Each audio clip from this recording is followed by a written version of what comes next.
If there's one thing that brought the whole town to the market every Saturday, it was Zilola's apples. Not just apples, the reddest, roundest, juiciest, and succulent apples you've ever seen or tasted in your entire life. Even the flies didn't dare touch them, maybe out of respect or out of fear. Now, Zilola wasn't your regular fruit seller. She showed up every Saturday like it was fashion week. She wore heels to the market. Heels! In a place where most people came with slippers and sweat all over their body. Her makeup was always perfect. Her smile could melt stone. And her waist? Let's not talk about that waist or we will lose focus. Everyone loved her. Mothers would drag their children to buy apples from her, even when they had other fruits at home. Men would line up and pretend they need apples just to hear her say, "Thank you, darling. Thank you, sweetheart." And the apples, my goodness, they were sweet, sweeter than heartbreak on Valentine's Day. Some people even said the apples could cure stress, hunger, and marital problems. One woman said her husband stopped snoring the night he ate one. Another swore her skin got clearer. One even claimed she started dreaming in HD. Whether it was true or not, Zilola's apples were a miracle. But here's where things got strange. Nobody ever saw Zilola unload her goods. Nobody ever saw where she stored the apples. While every other seller was dragging wheelbarrows and sweating under the sun, Zilola would just appear like breeze. Her stall already set, apples already arranged like they had been there since dawn, and they never got finished. 10 baskets in the morning, 10 baskets in the evening, no flies, no ants, no rotten ones. People started to whisper, how can a fruit stay that fresh under this hot sun? Where is she getting them from? Does she have a magic fridge in her bag? Or probably she has a magic fridge in her store? But no one dare ask Zilola directly because, well, Zilola had eyes, not ordinary eyes though. When she looked at you, it felt like she was reading your secrets, so you can't even hide anything from her. Some say she once stared at a man till he confessed to stealing his wife's meat from the pot. Anyways, back to the apples. One Saturday, just as the market was closing, a curious boy named Daffy decided to follow her. He told his friends, I won't know where she dey carry all these apples from. They laughed, but Daffy was serious. He hid behind Mama Kudi's pepper store, waited till Zilola packed up, heels clicking like clockwork, and started walking away. Zilola didn't head towards the main road like other traders do. She took the back path, the one behind the abandoned slaughterhouse. Daffy followed her quietly, his heart pounding. Then Zilola stopped, looked around, and walked into the slaughterhouse. Yes, that same slaughterhouse that had been shut down for years, the ones people said was cursed. Daffy tiptoed to the broken window and peeked in, and what he saw made his leg wobble. Inside the slaughterhouse, there were no apples, no baskets, no cartons, just meat, hanging from hooks, lying on tables, stacked in corners, red, bloody, and fresh meat. But here's the part that nearly made Daffy scream.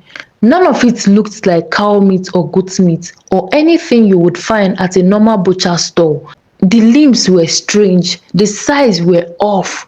One even looked like it had human fingers. Daffy gasped and stepped back, but his leg already hit a can and it rolled. Clang! Zilola turned immediately. Who is there? Her voice wasn't soft this time, it was deep and cold, the kind of voice that could silence thunder. Daffy held his breath. He did not blink for 30 seconds straight, then silence, and then a laugh, not a normal laugh, a chilling, echoing laugh that made the air feel heavier. Zilola spoke again, this time slowly. They never learn. Curiosity always gets the best of them. The next morning, Daffy did not return home. His mother searched the market, the roads, the nearby bushes, but found nothing.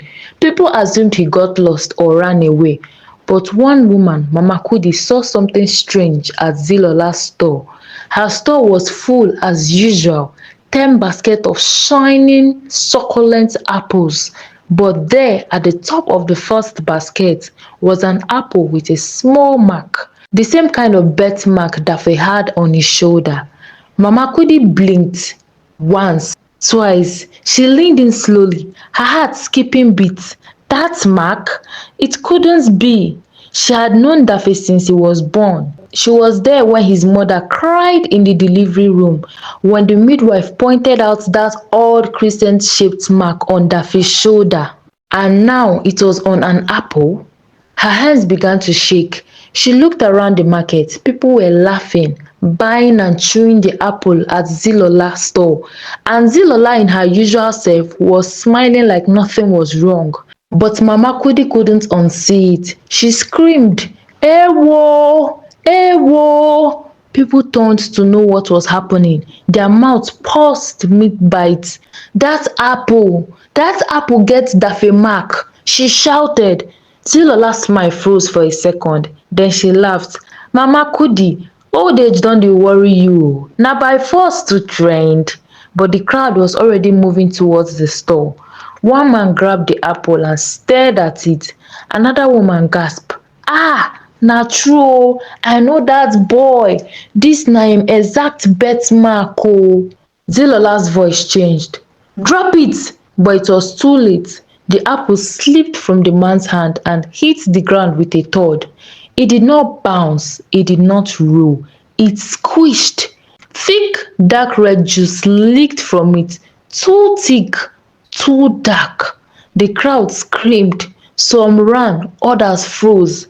That was when Papa Ndubisi, the town's herbalist, stepped forward. "I warned you people," he said, voice trembling. "Apples don't grow in this region. Not like this. Not in this season, and definitely not from thin air." He walked up to the stall and began chanting. Zilola hissed like a snake and her skin shimmered. Just for a moment. "Move away from her!" Papa Ndubisi yelled. But Zilola was already backing away slowly.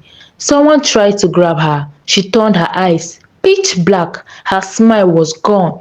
"You were enjoying the apples," she said coldly. "Now you want the truth." She laughed, that same chilling, echoing laugh. But even she didn't realize that the crowd wasn't afraid of her anymore. They were angry. Men rushed towards her store. Women screamed. Some people grabbed sticks. Others just shouted. Someone yelled, "Hold her!" But Zilola had already started backing away, slowly, calmly, until she turned and ran. Not like a normal woman. No, she moved too fast. Her heels didn't even touch the ground. She ran past the market, through the narrow path behind the yam seller shed, and straight into the thick, forbidden forest. That was the last time anyone saw her. Later that day, the villagers followed the trail behind her store. It led them to an old abandoned warehouse near the edge of the forest. The smell hit them before they even opened the door. Inside, what they found made them weep. Piles of clothes, neatly folded uniforms, jewelries, shoes and bags from men and women. In the middle of the room, a strange grinding machine still dripping with a red liquid.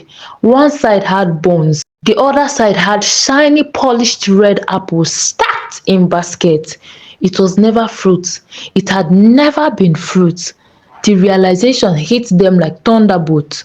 Those apples, the ones everyone had loved and eaten from, were made with human flesh. Mama Kudi's voice trembled as she whispered, "These are pieces of people!" A cold silence fell over the group. Fear gripped their hearts as they put together the shocking truth. The missing villagers, the strange apples, it all connected.